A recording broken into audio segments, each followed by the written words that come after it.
Hello friends, welcome to my channel. Karthik మొక్కలకు నీళ్లు పోస్తూ ఉంటాడు. దీప కార్తీక్ దగ్గరికి వస్తుంది. ఏంటి బావా, నేను చేస్తాను కదా, నువ్వెందుకు చేయడం అని అంటే, అమ్మాయి గారు ఇప్పుడు రెస్ట్ తీసుకోవాలి. ఎందుకంటే అమ్మాయి గారు కడుపులో మరొక ప్రాణం ఊపిరి పోసుకుంటుంది కదా.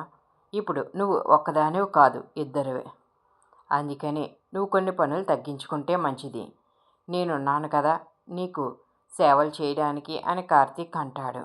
అవును బావా, నాకు నువ్వు ఉన్నావు. నన్ను ఎవరేమైనా అంటే ఊరుకోవు. నాకు ఏదైనా ప్రమాదం తలపెట్టాలని చూసినా వాళ్ళు అంతు చూస్తావు అని దీప కార్తీక్తో అంటుంటే, నేను జ్యోత్స్నతో మాట్లాడిన మాటలు విన్నావా దీప అని అడిగితే, అవును అని దీప చెబుతుంది. కార్తీక్ దీపతో, జ్యోత్స్న నీకు కాలు అడ్డు పెట్టింది కదా అని అడిగితే, ఇక అదేమీ లేదు బావా అని దీప చెబుతుంది. ఇంతలో శివనారాయణ అక్కడికి వస్తాడు. శివనారాయణ కూడా దీపతో, నీకెవరైనా ఇబ్బంది కలిగిస్తే చెప్పమ్మా అని అంటే, ఇక కార్తీక్ జ్యోత్స్న గురించి చెప్పబోతుంటే దీప కార్తీక్ని చెప్పనివ్వకుండా చేయి పట్టుకుంటుంది.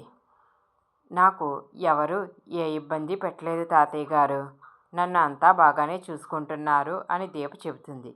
శివనారాయణ, నువ్వు చాలా జాగ్రత్తగా ఉండాలమ్మా అని అంటాడు. ఇక కార్తీక్తో, ఒరే, ఇక్కడ జరిగిన విషయాలేమీ మీ అమ్మతో చెప్పకు, మీ అమ్మ చాలా భయపడిపోతుంది అని అంటాడు.